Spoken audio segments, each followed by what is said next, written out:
भारत माता की,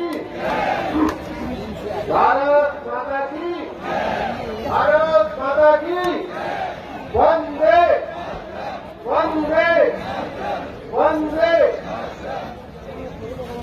मंच पर उपस्थित सभी सज्जन, सामने बैठे सभी भाइयों और बहनों, सभी बड़ों को मैं प्रणाम करता हूं और अपने सभी छोटों को अपना स्नेह भेंट करता हूं। जनसंख्या नियंत्रण जनसंख्या समाधान फाउंडेशन, वहाँ पे चले जाओ, वहाँ से ये जो संस्था है ये वही काम कर रहा है, ये वही संस्था काम कर रही है सही है। जो बड़े बड़े ऋषियों और मुनियों ने किया। भारत की संस्कृति बचाने के लिए जो काम बहुत सारे हमारे ऋषियों मुनियों ने किया था, ये संस्था भी वही काम कर रही है। इसलिए सबसे पहले मैं जनसंख्या समाधान फाउंडेशन, उसके सभी पदाधिकारी, उससे जुड़े हुए सारे सदस्य, भाई अनिल चौधरी जी, बहन ममता सहगल जी, सबको मैं हार्दिक अपनी शुभकामना भेंट करता हूं। एक बात, जनसंख्या की बात करने से पहले हमें समझना पड़ेगा कि भारत की जनसंख्या नियंत्रण की बात हो क्यों रही है। और एक आंकड़ा आज मैं आप सबके बीच में रखना चाहूंगा, जिसपे आज तक न कभी अखबार में कुछ लिखा गया, न कभी किसी चैनल पर चर्चा हुई। इसलिए मेरा विनम्र निवेदन है, उस आंकड़े को समझिए और उसमें संदेश क्या छिपा है उसको समझिए। ईसा से 200 साल पहले भारत की जनसंख्या 14 करोड़ थी।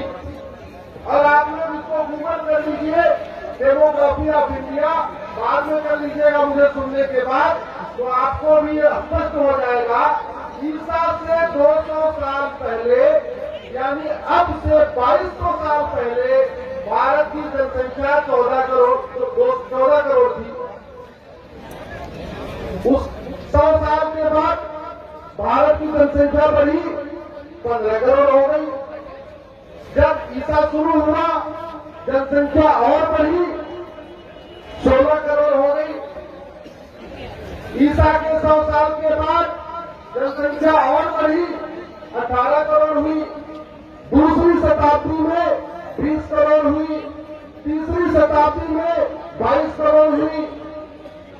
मैं भारत की बात कर रहा हूं, और भारत का मतलब उस समय के भारत में पाकिस्तान, बांग्लादेश, ये सब भारत थे। 14वीं शताब्दी में जनसंख्या बढ़ी 25 करोड़ हो गई। ध्यान से आगे को समझिए, जनसंख्या लगातार बढ़ रही है। हर 100 साल के बाद जनसंख्या 100 लोग 1 करोड़ 2 करोड़ बढ़ रही है। 5वीं शताब्दी में जनसंख्या 25 करोड़ हो गई।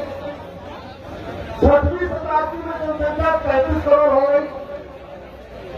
मैं आज विशेष रूप से इलेक्ट्रॉनिक और प्रिंट मीडिया से आग्रह करूंगा, इसको वो चाहे तो वेरीफाई कर लें, गूगल कर लें, डेमोग्राफी ऑफ इंडिया, जो बात मैं कह रहा हूं विकिपीडिया पर अवेलेबल है। 6वीं शताब्दी में 35 करोड़ हुई। 7वीं शताब्दी में बढ़ी 40 करोड़ हुई। इसका मतलब 6वीं शताब्दी से 7वीं शताब्दी, यानी 100 साल में भारत की जनसंख्या 7 करोड़ बढ़ गई।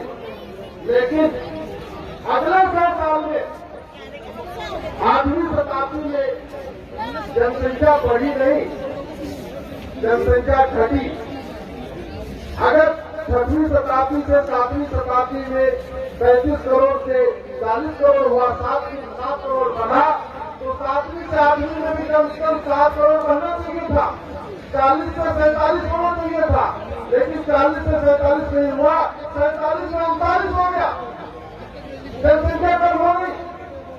अगले साल 8वीं शताब्दी में 39, 9वीं शताब्दी में 38, 10वीं शताब्दी में 36, 11वीं शताब्दी में 35।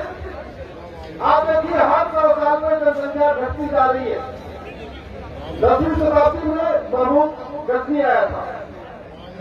12वीं शताब्दी में जनसंख्या 28 करोड़ ये आ गया मोहम्मद गोरी, जनसंख्या और कम हुई 28 करोड़। 13वीं शताब्दी में 23 करोड़, फिर 5 करोड़ कम हो गई। 14वीं शताब्दी में 18 करोड़ हो गई। 15वीं शताब्दी में बाबर आया 14 करोड़ हो गई। पूरी दुनिया में आप बताइए जनसंख्या बढ़ती है, जनसंख्या घटती है? जोर से बोलिए, बढ़ती है या घटती है? लेकिन भारत की जनसंख्या ईसा से 200 साल पहले भी 14 करोड़ थी।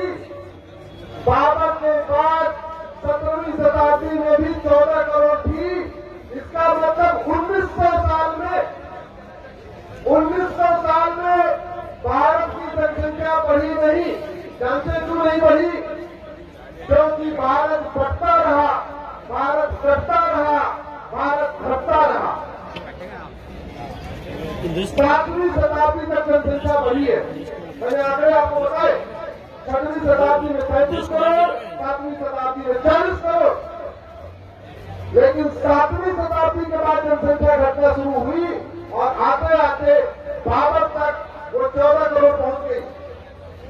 ऐसा नहीं है कि बच्चे नहीं पैदा हो रहे थे, ऐसा नहीं है कि जनसंख्या नियंत्रण कानून बन गया था, ऐसा नहीं है कि सबके ऊपर हमको हमारे दो लागू हो गया था, ऐसा कुछ भी नहीं था।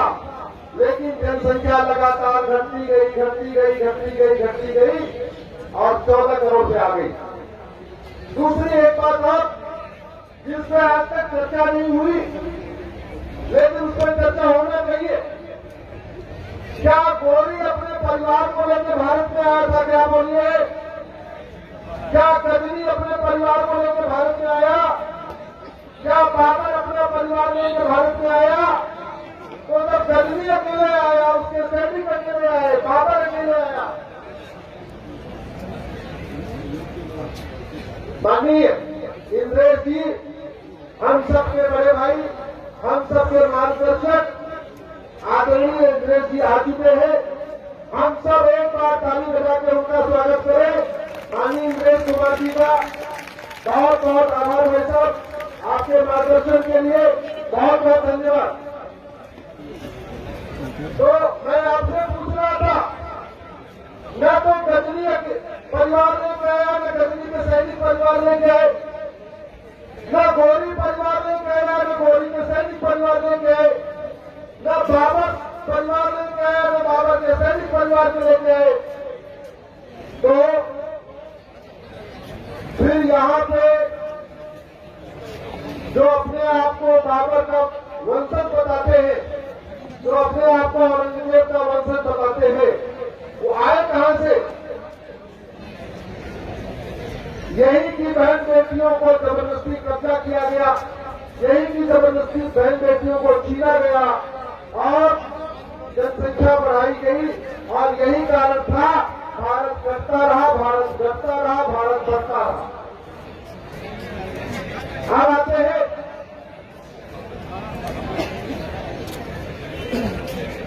आखिर कानून की जरूरत क्यों है, इसको आप समझिए। जैसे किसान का काम है अच्छी फसल पैदा करना, फैक्ट्री में काम करने वाले श्रमिक की ड्यूटी है मेहनत के साथ फैक्ट्री का प्रोडक्शन बढ़ाना।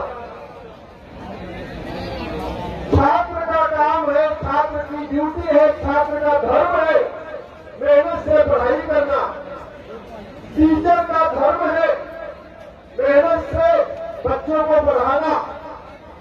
डॉक्टर का धर्म है ईमानदारी से मेहनत से इलाज करना। नाई का धर्म है ईमानदारी से अच्छी तरीके से बाल काटना। मिस्त्री का धर्म है अच्छी तरीके से घर बनाना। सबका कर्तव्य है। माननीय इंद्रेश जी आ गए हैं, बहुत बहुत आभार, बहुत बहुत धन्यवाद। आइए भाई साहब, आपका बहुत बहुत स्वागत है। आदरणीय इंद्रेश जी का एक बार जोरदार तालियां बजाकर स्वागत करिए।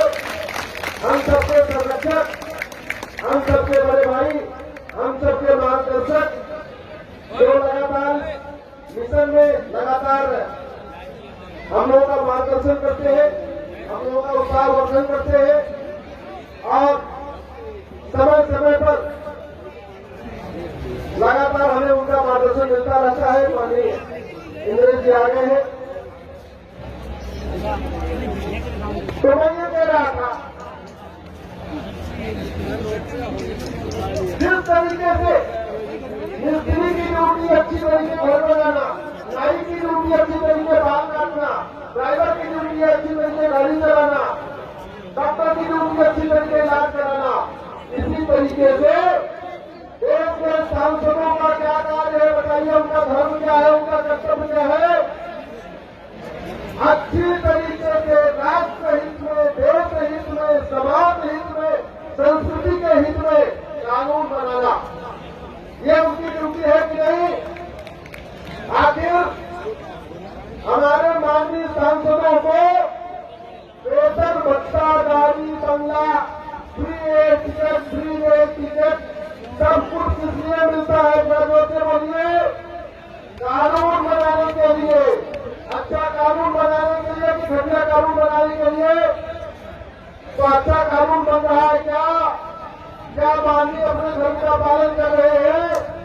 क्या ईमानदारी से अपना कर्तव्यदारी वहन कर रहे हैं? अरे हम कोई रॉकेट साइंस की बात नहीं कर रहे, हम तो जो संविधान में लिखा हुआ है जनसंख्या नियंत्रण कानून, वही बनाने की मांग कर रहे। इसी के लिए मैं माननीय सुप्रीम कोर्ट में लड़ रहा हूँ। बहन ममता बनर्जी जी, भाई अनिल चौधरी जी, जनसंख्या समाधान फाउंडेशन की पूरी टीम सड़क पर लग रही है।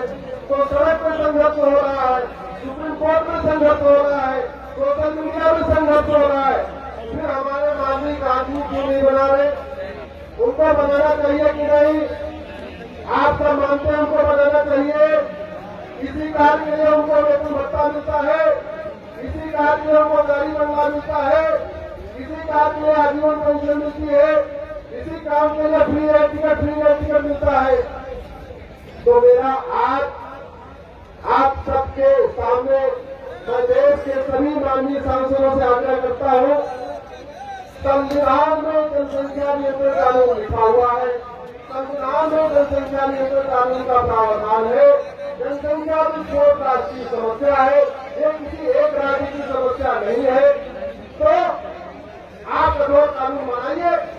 आप अगर कोई ये कहता है कि भाई TFR नीचे आ गया है तो जनसंख्या नियंत्रण कानून की जरूरत क्यों है? तो मर्डर कम हो रहा है तो मर्डर का कानून क्यों है? धर्मांतरण कम हो रहा है तो धर्मांतरण कानून क्यों है?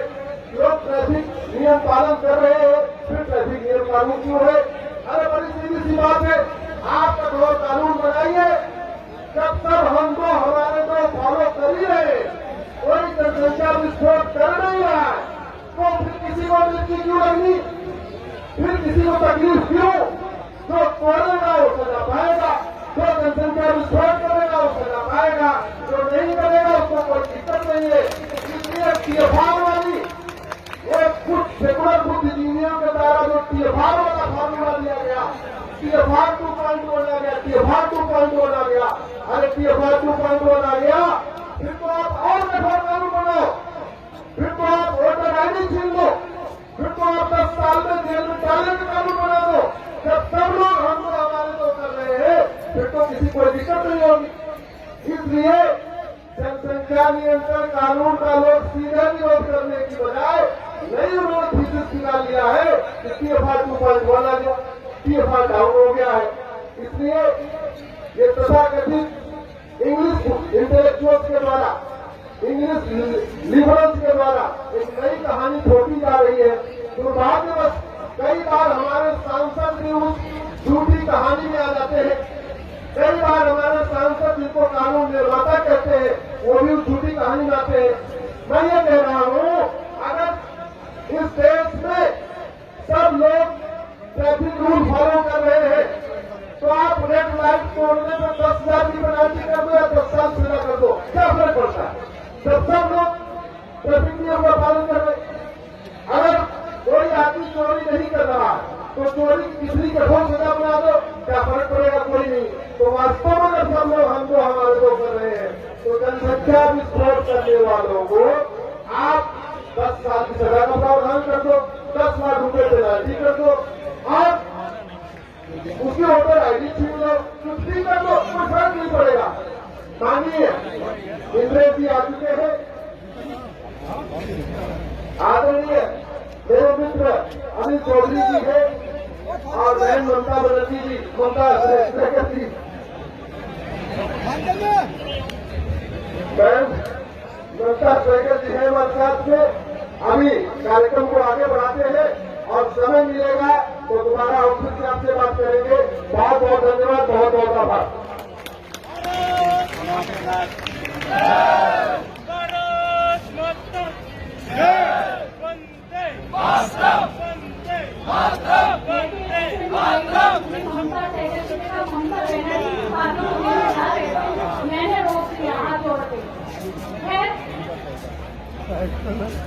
हम